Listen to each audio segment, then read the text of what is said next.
Hello friends, welcome back to my channel. నేను ఈరోజు మీకు ఇప్పుడు యూట్యూబ్లో ఎంటర్టైన్మెంట్ కేటగిరీలో బాగా ట్రెండింగ్ అవుతున్న ఒక 5 కేటగిరీస్ అయితే నోటీస్ చేసి మీకు సెలెక్ట్ చేసి ఇప్పుడే స్టార్ట్ అవుతున్నాయి. బాగా ఫ్యూచర్లో ఏంటంటే ఇంకా మంచి గ్రోత్ అయితే ఈ 5 కేటగిరీస్కి వచ్చే అవకాశం అయితే ఉంటుంది.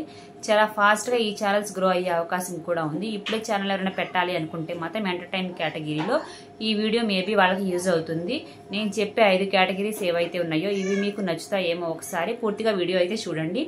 సో మీకు నచ్చితే వీటిపైన ఛానల్ స్టార్ట్ చేయడానికి అయితే ప్రయత్నం చేయండి. మీకు ఇంట్రెస్ట్ ఉంటే, సపోజ్ మీరు ఎంటర్టైన్మెంట్లో ఈ టైప్ ఆఫ్ కేటగిరీస్లో ఏదైనా చేయాలి అనే ఆలోచన మీకుంటే ఈ వీడియోస్లో ఉన్న 5 కేటగిరీస్ మీరు సెలెక్ట్ చేసుకొని ఏదైనా సరే మీరు చేయొచ్చు, అన్నీ మంచివే. కాబట్టి వీడియో అయితే పూర్తిగా చూడండి. ఫస్ట్ మన కేటగిరీ వచ్చేసి పాడ్కాస్ట్ అన్నమాట.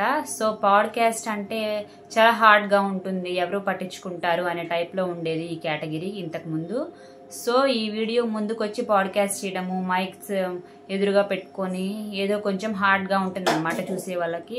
ఓన్లీ వెస్టర్న్ యూట్యూబర్స్ ఇలాంటివి ఎక్కువ చేస్తూ ఉంటారు. ఈ మధ్య మన తెలుగులో కూడా ఇటు సైడ్ తెలుగు యాంకర్స్ కూడా పాడ్కాస్ట్లు అయితే చేస్తూ ఉన్నారు. సో అదేవిధంగా తెలుగు యూట్యూబర్స్ కూడా చాలామంది పాడ్కాస్ట్ ట్రై చేస్తున్నారు. చాలా మంచి సబ్జెక్టు, మంచి మైక్స్, మంచి ఎక్విప్మెంట్ యూజ్ చేసి టెక్నిక్గా హై లెవెల్ వీడియో అవుట్పుట్ అనమాట పాడ్కాస్ట్ అనేది. సో బాగా చేస్తున్నారు. సో ఇది బాగా క్లిక్ అయ్యే అవకాశం అయితే ఉంది. సో పాడ్కాస్ట్లో ఏంటి అంటే అండ్ ఇంటర్వ్యూలో డిఫరెన్స్ ఏంటి అంటే ఈ పాడ్కాస్ట్లో ఎవరైతే చేస్తూ ఉంటారో ఆ పర్సన్కి ఆడియన్స్ నుంచి ఎంగేజ్మెంట్ పెరిగే అవకాశం ఉంటుంది. ఒక యాంకర్కి ఆ ఫీలింగ్, ఆ ఎంగేజ్మెంట్ అదంతా ఉండదన్నమాట. కానీ ఒక పాడ్కాస్ట్ చేసే పర్సన్కి చాలా హ్యూమరస్గా చేస్తూ ఉంటారు. కాబట్టి ఈ పాడ్కాస్ట్ చేస్తున్న వ్యక్తిని యాంకర్ కింద కాకుండా ఒక క్రియేటర్ కింద కన్సిడర్ చేసి ఆడియన్స్ చూస్తారు. వాళ్ళు కూడా ఫాలోయింగ్ అయితే పెరిగే అవకాశం కూడా ఉంటుంది ఈ పాడ్కాస్ట్ ద్వారా. అందుకే చాలామంది ఏంటంటే ఈ పాడ్కాస్ట్ వైపు టర్న్ అవుతూ ఉన్నారు, యాంకర్స్ కాదు, మేము కూడా క్రియేటర్సే అన్నట్టుగా ఒక మెసేజ్ ఇవ్వడం కోసం ఇది కూడా యూజ్ అవుతుంది.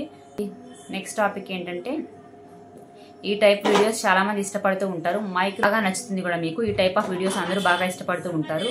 మైక్రో డీటైలింగ్ ఒక కేటగిరీ ఇది.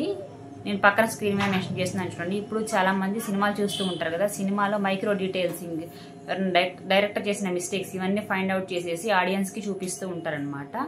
సో ఇది కూడా ఒక మంచి సబ్జెక్టు మైక్రో డీటెయిలింగ్ అనేది. దీని ఒక వెబ్ సిరీస్ లాగా కూడా ట్రై చేయొచ్చు. ఇంకా వేరే వేరే కేటగిరీస్కి సంబంధించిన వీడియోస్ కూడా మీరు చేయొచ్చు అనమాట. సో నెక్స్ట్ కేటగిరీ వచ్చేసి బిజినెస్ కేస్ స్టడీస్. సో ఈ బిజినెస్ కేస్ స్టడీస్ అనేది బాగా పాపులర్ అవుతుంది ప్రజెంట్ డేస్లో. చాలా మందికి తెలియదు, ఓన్లీ ఇన్స్పిరేషన్ స్టోరీసే, అబ్దుల్ కలాం ఇవన్నీ చూస్తూ ఉంటారు, కానీ మోటివేషనల్ పర్సన్స్ అవే చూస్తూ ఉంటారు. కానీ ఇప్పుడంతా స్టార్టప్స్ అయిపోయిందనమాట. కాబట్టి చాలామంది ఈ బిజినెస్ కేస్ స్టడీస్ని, వాటి యొక్క సక్సెస్ని, వాటి యొక్క ఫెయిల్యూర్స్ని తెలుసుకోవడానికి చాలామంది వెతుకుతూనే ఉన్నారు. సో అలాంటి వాళ్ళని కన్జ్యూమ్ చేయడం కోసం ఒక మంచి కంటెంట్ అయితే చాలామంది ఇప్పుడిప్పుడే ప్రిపేర్ చేస్తూ ఉన్నారు. దట్టు బిజినెస్ కేస్ స్టడీస్, ఏం తప్పులు చేశారు, ఎందుకు సక్సెస్ అయింది, ఎందుకు ఫెయిల్ అయింది, సో ఇలాంటివన్నీ కూడా చెప్పడం అనేది జరుగుతుంది. నెక్స్ట్ కేటగిరీ వచ్చేసి ఇది కంప్లీట్గా ఎంటర్టైన్మెంట్ ఛానల్ అనమాట. Trailer break downs, teaser break downs, movie break downs, కొన్ని పర్టికులర్ సీన్స్ ఉంటాయి కదా, సో వీటికి సంబంధించేసి బ్రేక్ డౌన్స్ జనాలకి ఆ విధంగా వాళ్ళ యొక్క పర్స్పెక్టివ్లో ఆలోచించి అర్థం చేసుకునే విధంగా ఎక్స్ప్లెయిన్ చేస్తూ ఉంటారు ఈ మూవీ రిలేటెడ్ ట్రైలర్స్ గురించి. ఆ ఛానల్స్ వాళ్ళందరూ కూడా ఇదొకటి బాగా ట్రెండింగ్లో ఉంది.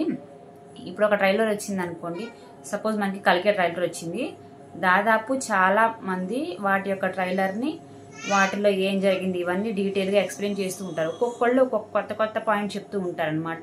సో లాజికల్గా చాలా మందికి మనం కనెక్ట్ అయిపోయి ఇంకా ఏం చెప్తారని వింటూ ఉంటాము. సినిమా రిలేటెడ్గా మంచి కాన్సెప్ట్ని కూడా మీరు ట్రైలర్గా బ్రేక్ డౌన్స్ కూడా చేసుకోవచ్చు. So last and final category AI dubbing అనమాట. సో ఈ ఏఐ డబ్బింగ్ అనేది ఫ్యూచర్లో అసలు మీరు క్రియేటర్ అయితే ఫ్యూచర్లో మీ యొక్క ఛానల్ని వరల్డ్ వైడ్ రీచ్, ఒక 50-60 భాషల్లో మీ యొక్క కంటెంట్ని వేరే వేరే లాంగ్వేజెస్లో మీరే చెప్పచ్చు డైరెక్ట్గా. ఇప్పుడు నేను తెలుగులో మాట్లాడుతున్నాను కదా, సపోజ్ నేను ఇంగ్లీష్లో మాట్లాడితే ఎలా ఉంటుంది, అలా ట్రాన్స్లేట్ చేసేసి ఆ ఏఐ ప్రాంప్ట్ అనేది మనం ఇచ్చేస్తే అది దాన్ని ఇంగ్లీష్లోకి ట్రాన్స్లేట్ చేస్తూ ఉంటుంది అనమాట. ఈ ప్రాంప్ట్ ఎలా ఉంటుంది అంటే మనకి ఏ లాంగ్వేజ్ కావాలంటే ఆ లాంగ్వేజ్లో, హిందీ, ఇంగ్లీష్, మనకి ఇలా వరల్డ్ వైడ్గా ఏ లాంగ్వేజ్ కావాలంటే ఆ లాంగ్వేజ్లోకి మనకి ఇది అనేది ప్రాంప్ట్ అవుతూ ఉంటుంది. ఇది ఎలా ఉంటుంది అంటే మన లిప్ కూడా కరెక్ట్గా సింక్ అవుతుంది. మనకి ఏ లాంగ్వేజ్ కావాలంటే ఆ లాంగ్వేజ్లో మన వాయిస్తోనే మనకి కావాల్సిన లాంగ్వేజ్లో మనకి కావాల్సిన మ్యాటర్ని మనం చెప్పిన మ్యాటర్ని మనకి మన వాయిస్తోనే కన్వర్ట్ చేస్తూ ఉంటుంది ఏఐ ప్రాంప్ట్ అనేది.